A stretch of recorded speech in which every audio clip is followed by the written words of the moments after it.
Katrina Brittingham, and co-host the incomparable Dr. The Real Deal Love, Edward Johnson. Sit back and relax while we give you advice and tips on business matters and matters of the heart for busy executives. And now, Katrina and Edward. Hello, hello, hello.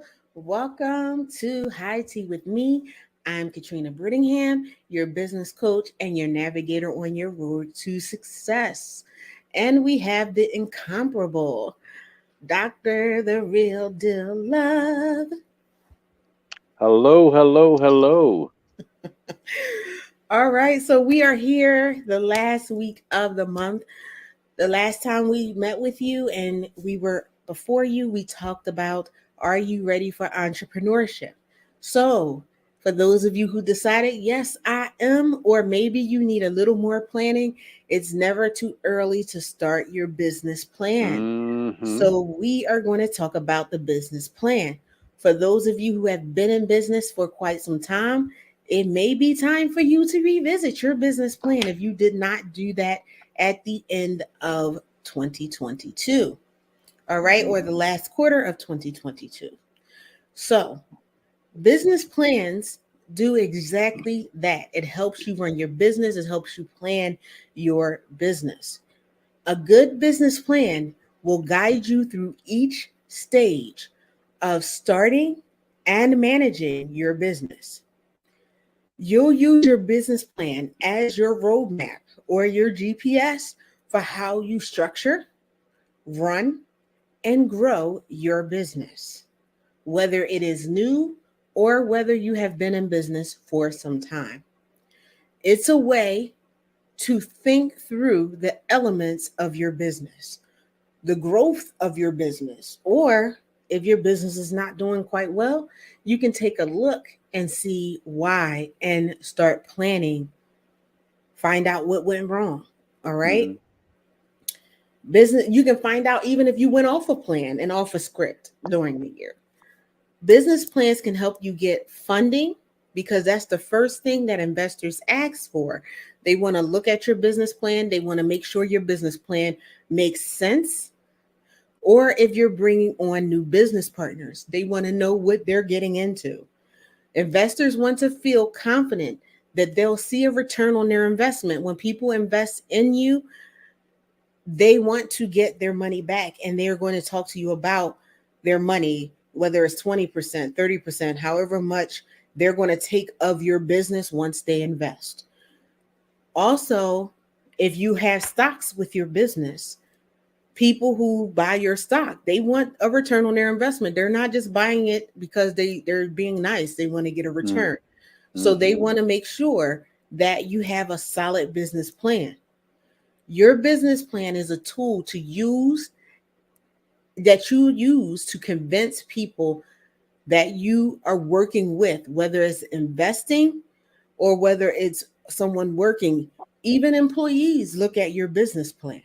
So it is a smart choice to have. Mm-hmm. All right.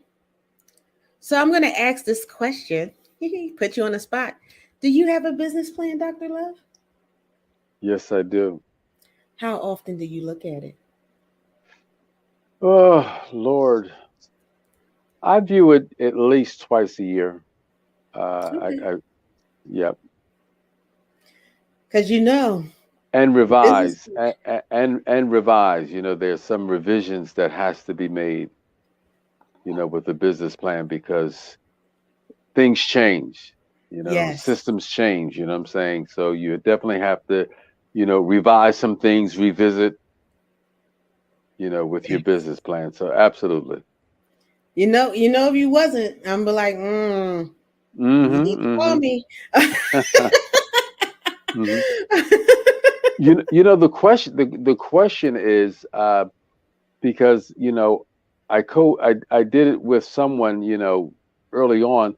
What should someone look to pay for a business plan? What are the numbers from what to Mm. what?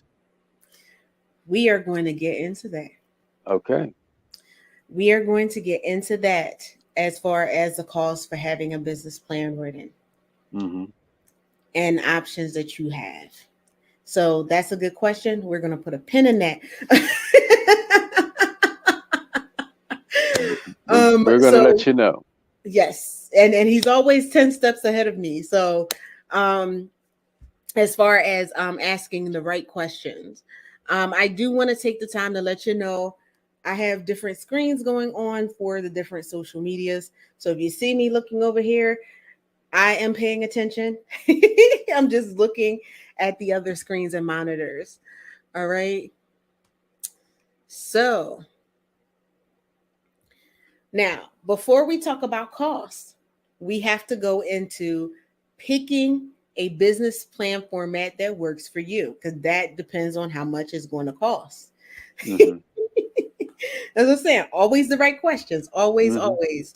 All right. So when you're picking a business plan and a format that works for you, there are no right or wrong ways to write your business plan, so long as you're organized and you have certain things included in it that people know how your business is going to run. Your Mm-hmm. business plan should tell the picture overall of what your business is, who you're going to service, and how you're going to run it. All Mm-hmm. right. So your business plan falls into one of two common categories: a traditional business plan or a lean startup business plan. Mm-hmm. A traditional business plan will cost more because it's more detailed. Mm-hmm. All right. So they are more common. I tell people go with the more common one because when you go before investors, they're used to seeing business plans, and these are the ones that they're going to see most of the time. Mm-hmm. So it uses a standard structure. It encourages you to go into detail in each section, which investors want to see. They tend to require more work up front and cost more money up front and can be dozens of pages long. Lean startup business plans are less common. This is why you want to use the traditional. Because as we know, if something is less common, people are not going to necessarily look at it favorably, especially people who are have been in business for a while or doing business venture capital for a while. If it's Mm-hmm. not what they're looking for, they're going to scoot it over. It's sort of like your resume. There's a traditional type of resume. When people see other things, they start having question marks as to why you did not go with the standard. Okay. Mm-hmm. They focus on summarizing only the most important points of the key elements of your plan. They can take as little as 1 hour to complete. And excuse me, I think I kicked my cord out from my computer, and Don't do my computer that. is plugged me in. So I don't want it to get shut off. So excuse me for a minute. Okay.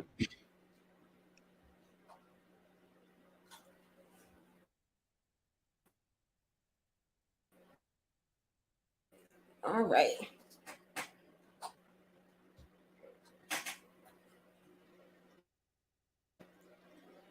All right. Technical difficulties. From monitor to Okay. monitor. Okay. As long as we Because get you I plugged back in. saw myself fuzz out when I tried to plug the computer. Okay. Did you get it? Uh, no, because my computer is going through some crazy things right now. Oh Okay. my goodness. See, ladies and gentlemen, we're having a technical difficulty, but we will resume programming in just a few moments.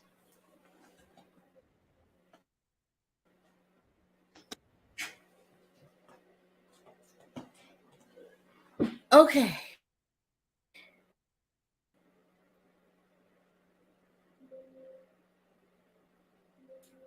Huh.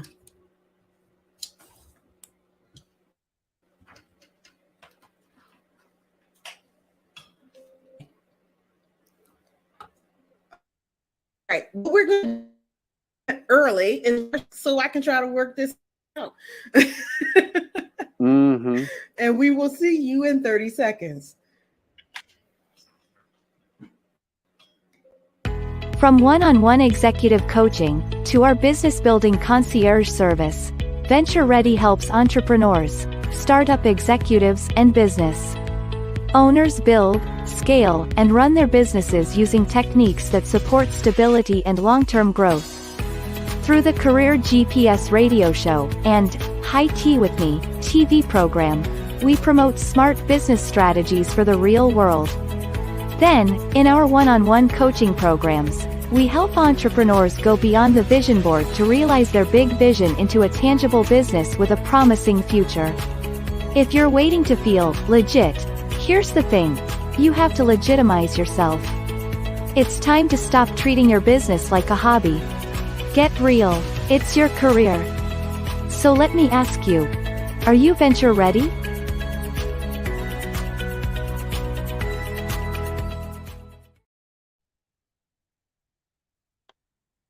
Are you venture ready? Are you venture ready? And I hopefully am ready. We're getting ready. Let's see. All right. Are we Well, getting there? we might have a short program today. So, we're getting there. Um, so, we talked about having a lean business objective. So, what you want to Hmm. do is you want to be able to have certain sections.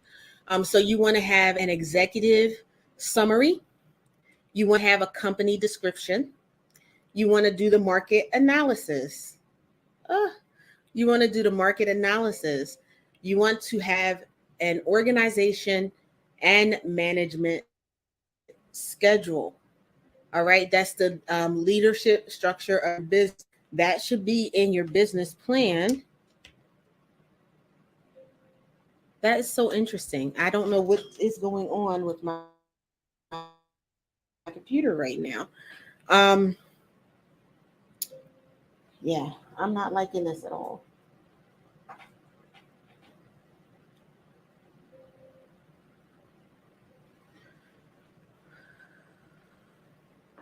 All right.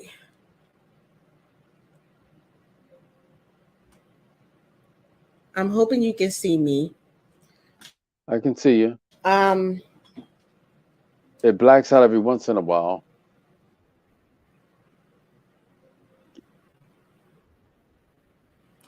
Yeah. So like yeah, you're that's there, not good. you're gone, then you come back on, but you're still gone now. Okay. So, Dr. Love, while I'm getting this together, why don't you talk to the audience about your business plan and how you came to create it? Well, in terms of the summary, it takes a lot of thought to go into creating a successful business plan.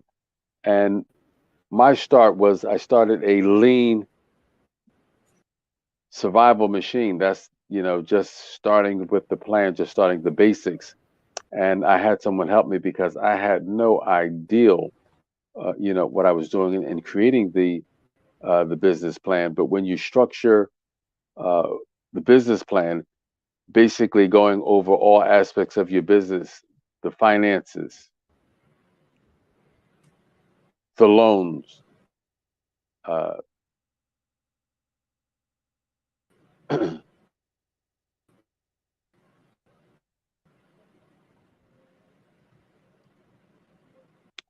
structuring the organization, the offices in the company. So I've really been,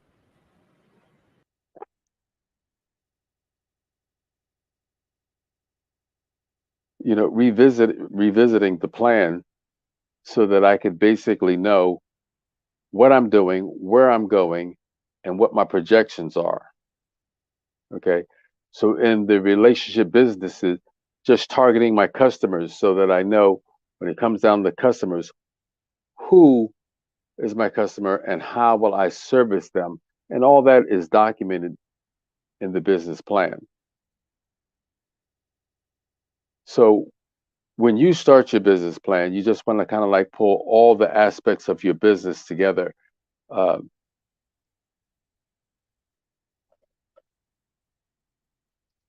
when do you want to get started?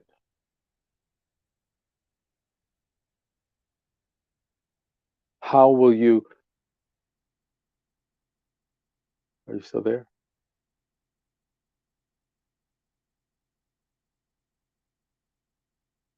How will you implement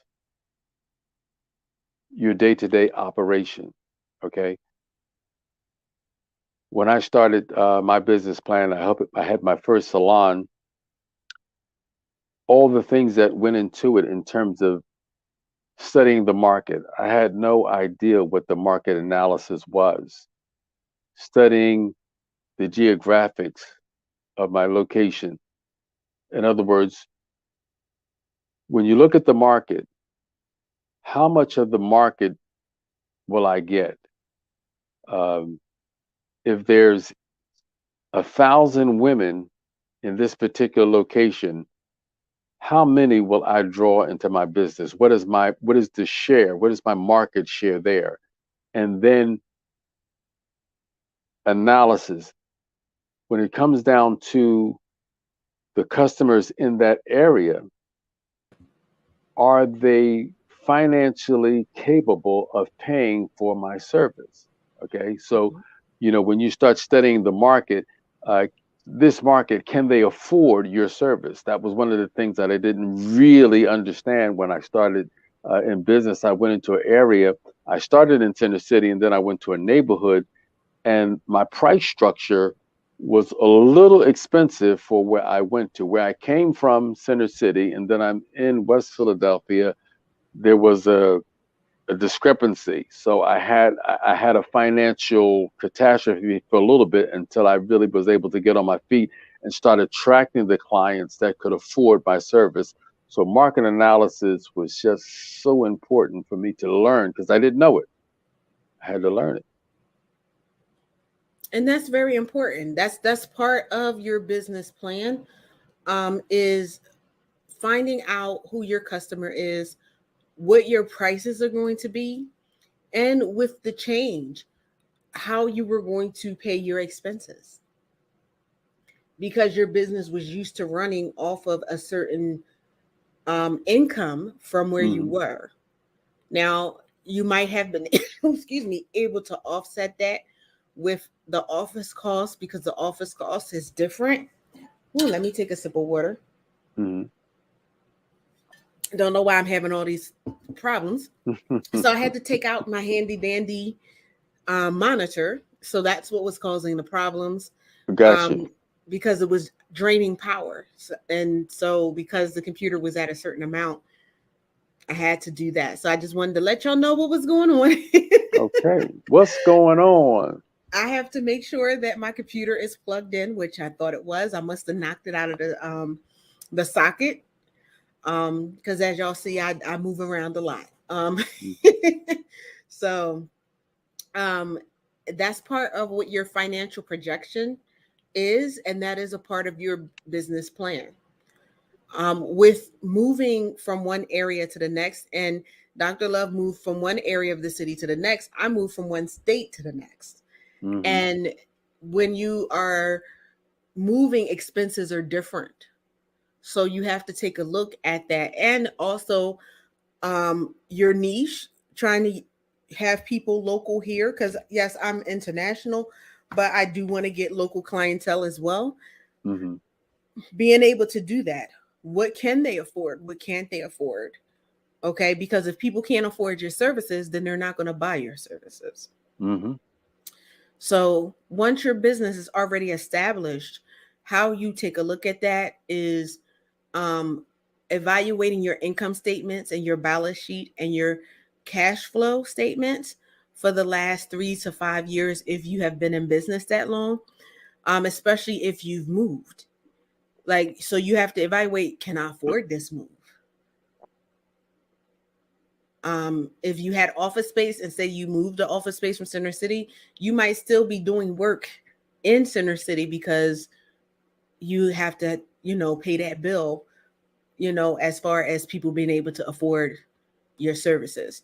You can also look at your income statement to see if you save on, okay, office space, um, equipment, travel, and things like that, because you're more local, you might be able to afford that expenditure. Mm-hmm. Okay. So for the first year, you may need to be more um, specific as far as your financial goals quarterly or even monthly, as far as what your projections are.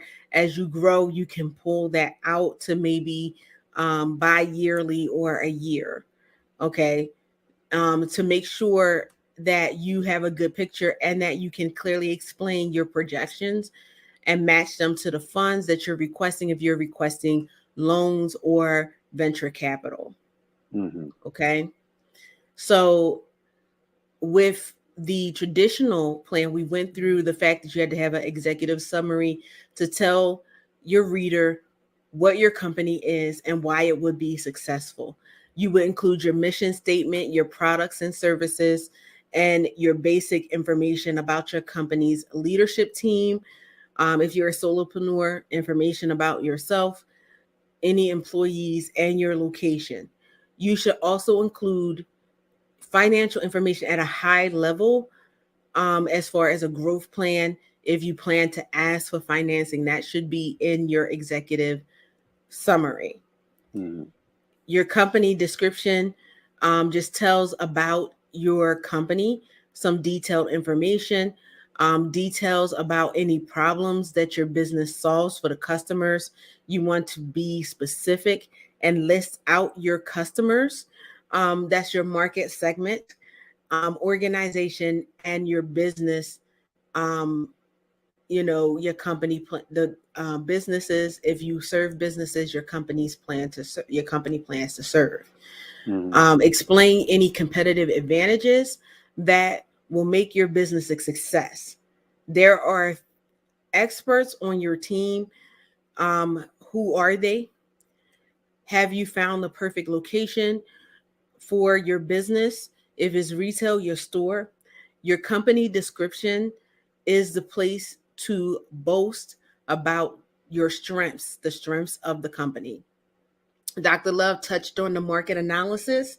So you have a good understanding of your industry outlook and your target market.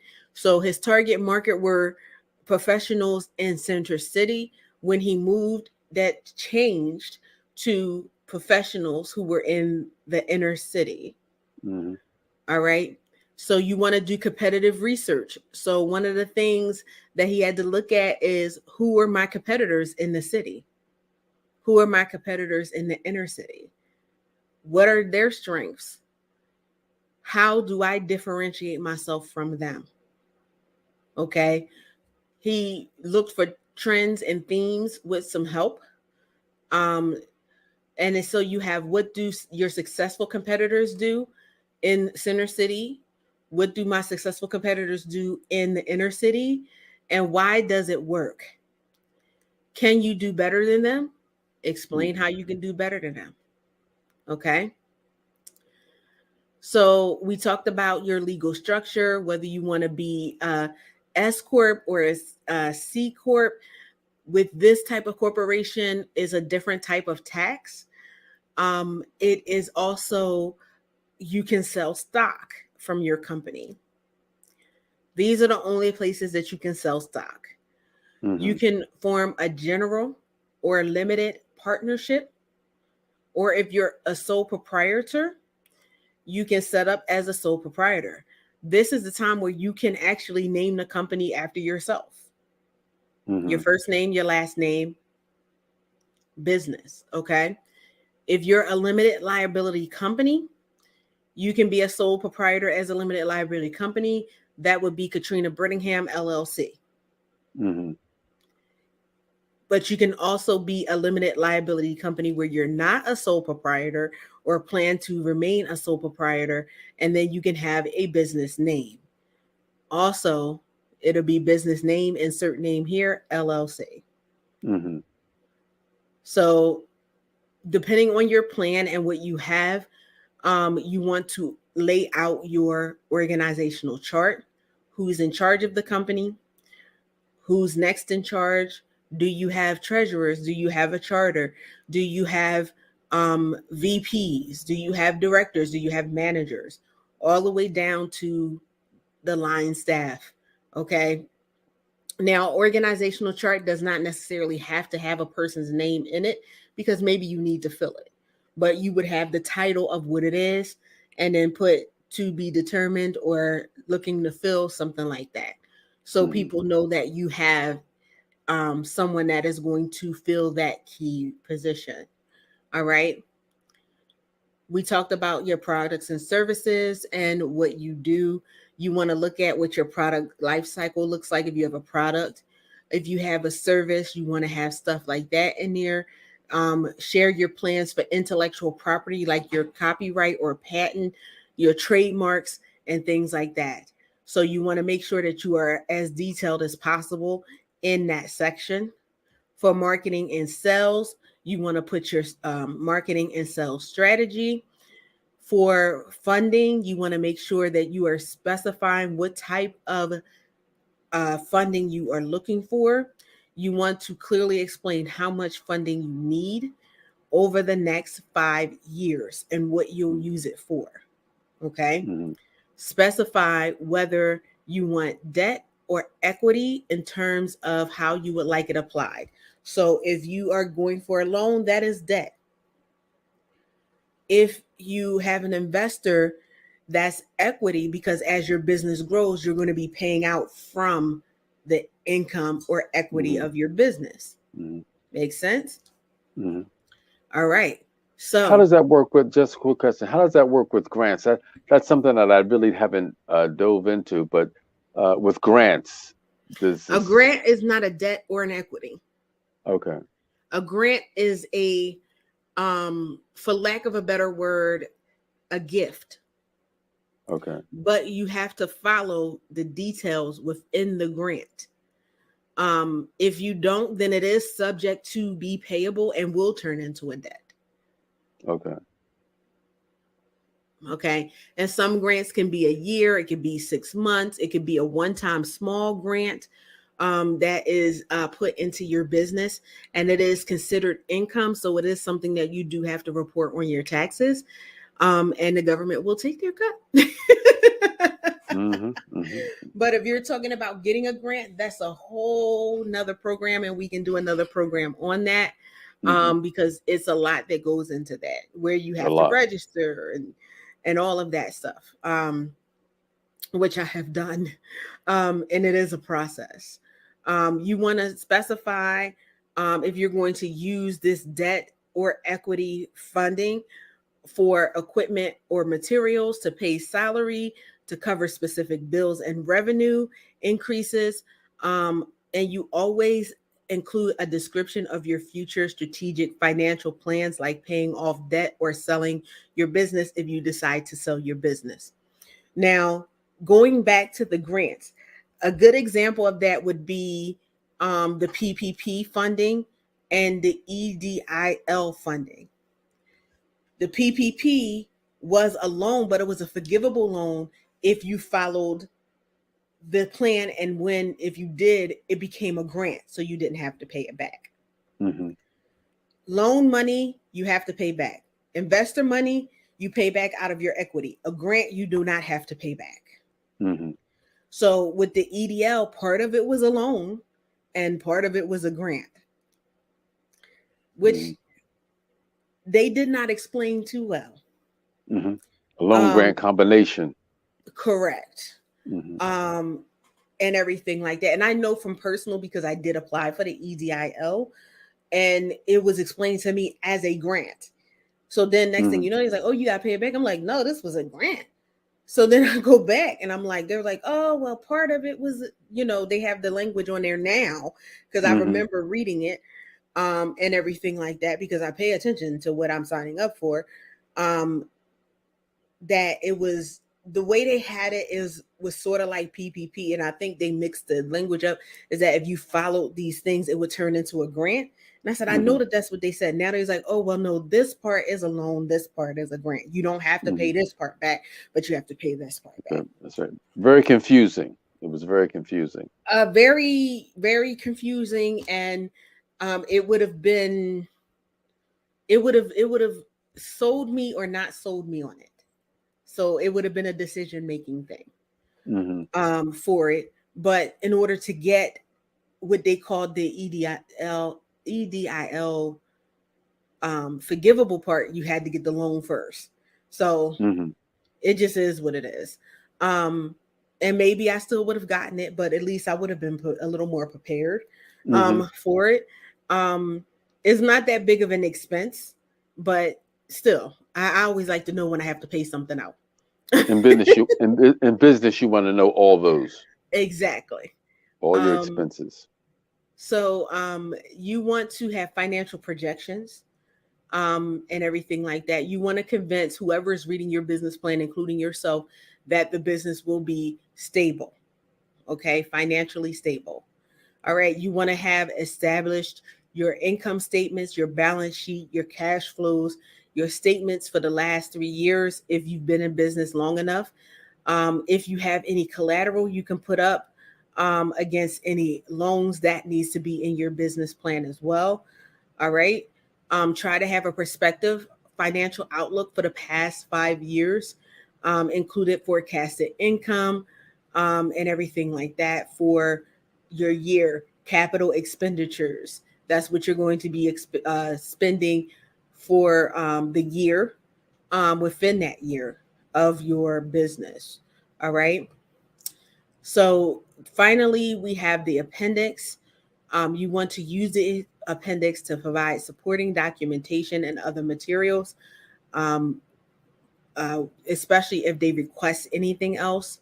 Common items include its credit histories, personal and business resumes of your history of working or you're working in your business, product pictures, letters of reference from customers, licenses, permits, patents, legal documents, and other contracts that you may have that will affect the business financially. All right. So that is the traditional plan.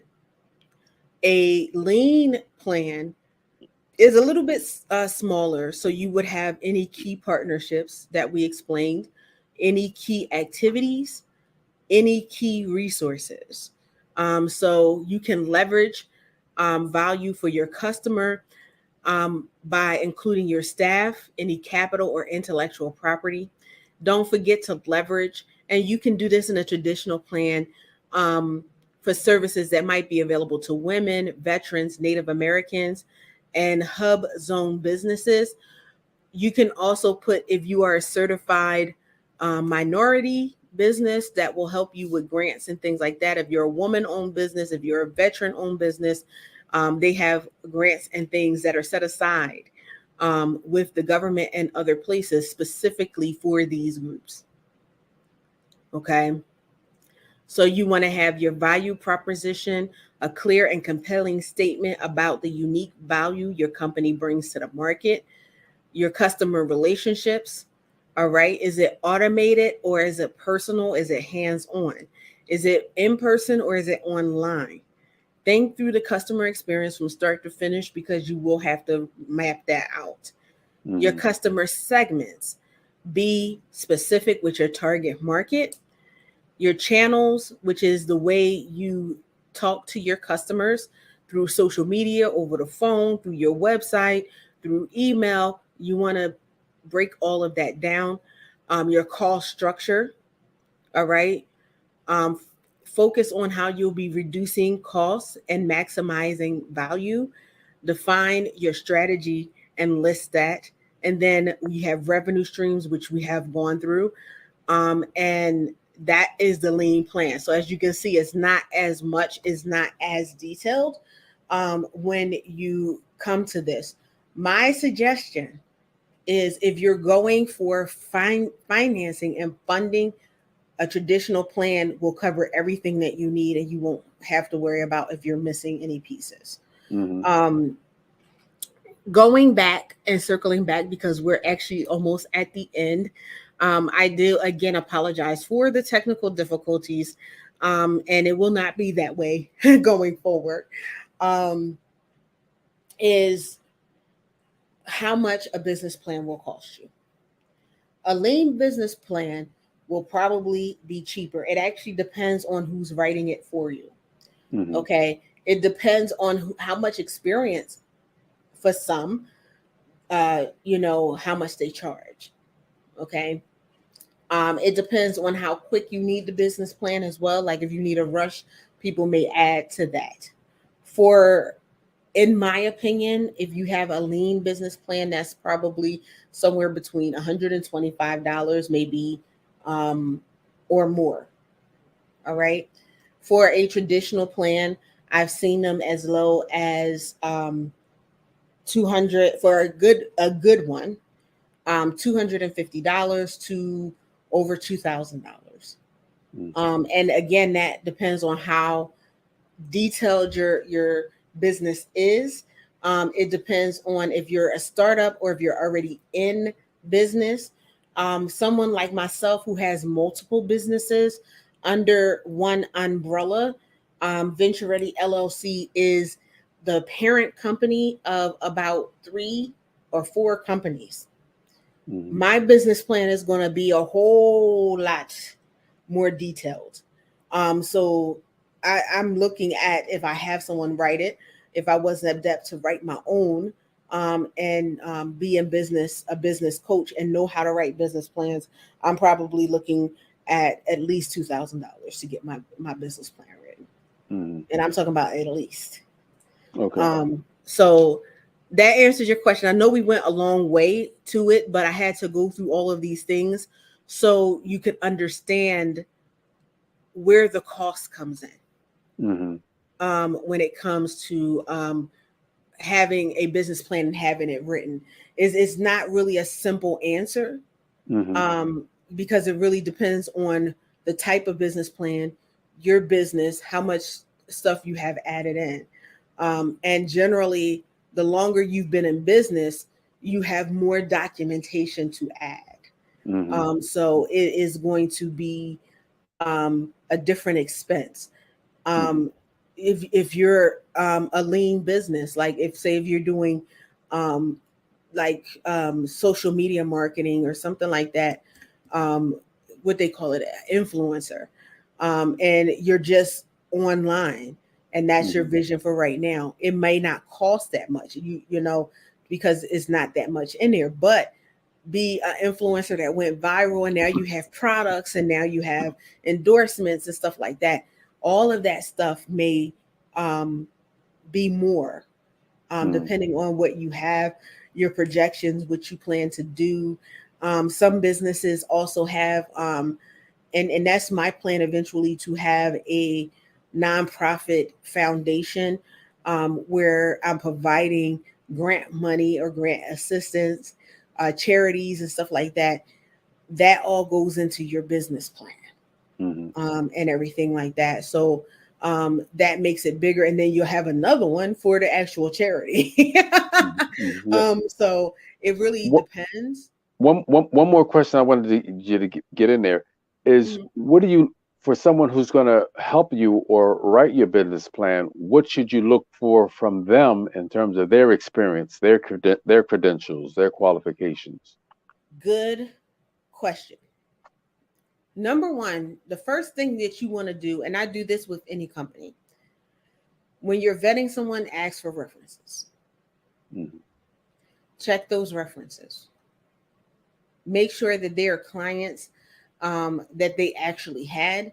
Ask for clients that you can call and speak to. Um, Take a look at their resume, ask them for a resume of their own. make sure that they have business experience. You know, because you have writers out there and people can be great writers.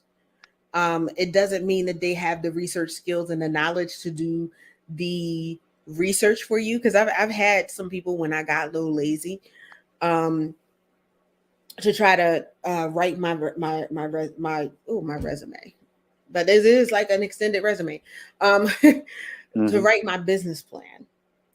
And they were like, okay. So I'm like, okay, what is the process? Oh, well, I'll write it for you because I'm a writer, but you have to provide the market research. You have to, and I'm like, oh, wait a minute. I thought you said you wrote business plans. Oh, I do, but I don't do any of the research and stuff because I don't know anything about business. That was the end of the conversation. And Mm-hmm. I was just like, I'm just going to write it myself. If I have to do all the work, then why am I hiring you? Mm-hmm. And Mm-hmm. everything like that to do the business plan. So you want to vet them, you want to ask them questions. Have you been in business? For some people, have you worked in my area? Are you a coach? I'm a coach writing a business plan. Do Mm-hmm. you have experience with writing for coaches? Number one, do you have experience in coaching? Do you know anything about the industry? Um, how long is the turnaround time for this? Um, you want to make sure that they know how to write good grammar, that they understand finances, that they understand how to put together a SWOT analysis, that they understand what investors are going to be looking for in the different sections. So you just want to make sure that the person is experienced. Mm-hmm. Good answer. Yeah. Yeah, and that changes by the industry. If you're a finance per company, you want to see if they have experience writing finance business plans. If Mm-hmm. your retail, do they have experience with that? You want to make sure that they do have the qualifications to do it. Mm-hmm. I've had people hand me business plans that um, people wrote for them, and I'm like, well, where is this section? And they're like, oh, you didn't need that in there. No, if the section is there, you need to complete it, Mm-hmm. and everything. But it was because the person didn't have the experience, Mm-hmm.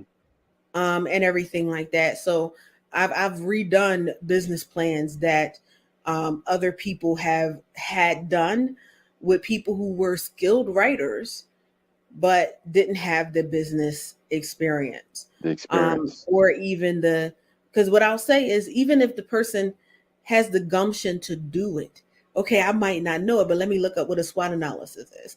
Mm-hmm. Okay, strengths, weaknesses, opportunities, da, da, da, da. Okay, that's part of the market research. What would be the strengths for this type of environment? What would be the opportunities? What would be the weaknesses? What would be the threats? The only thing I would say that you should have, because no one can write that for you, is your mission, your value proposition, and your vision. Those are Mm-hmm. yours. Mm-hmm. No one should be writing those for you Mm-hmm. Yeah. because it's your vision. It's not Right. theirs. Yeah, they can help you, you know what I'm saying? Because that was something that hit big. What is your vision, statement? What is your mission statement, Mhm. And there again, it's like how do you word, what you see your business delivering to the public, So they can Right. help you, but like you said, it's your vision. And that is a difference between wordsmithing and them creating it. Mm-hmm. Like you can have an idea, say, okay, this is what I have, and have something written out. They can wordsmith it, make it sound wonderful. Mm-hmm. But they should not be giving you what your overall vision is. That's your Mm-hmm. vision. And that's what I tell people. Like, I can help you with that, but this isn't Katrina's company. It's not Katrina's vision. Mm-hmm. Because when you do that, you'll have somebody write something and be like, that's not even what I wanted. Mm-hmm. That that's Mm-hmm. not that's not what I envisioned. Yeah, Mm-hmm. because you didn't write the vision. Yes, that's right. So that's what it is. Have I answered all of your questions, Dr. Love? Yes, yes, you've answered all of them remarkably. Awesome. Awesome, awesome. And we are at that time. Woo, we are at that time. Yes, very eventful, very eventful. So we do thank you so much for joining us for this episode, this crazy episode of High Tea with me. But it shows again, as an entrepreneur, things happen, things that you don't expect Mhm. happens, and you have to adjust on the fly. On the When fly. you are live and everything like that, things happen, and you have to just go with the flow. Um, Hmm. Always knowing that we always get better. We yes, always get better. yes, yes. And thank you so much for joining me and Dr. Love for this last episode of the first month of the year. So we will see you in February with the love topic. Bye bye. Thank you for joining us for another episode of High Tea with me. To be a sponsor or a guest, contact us at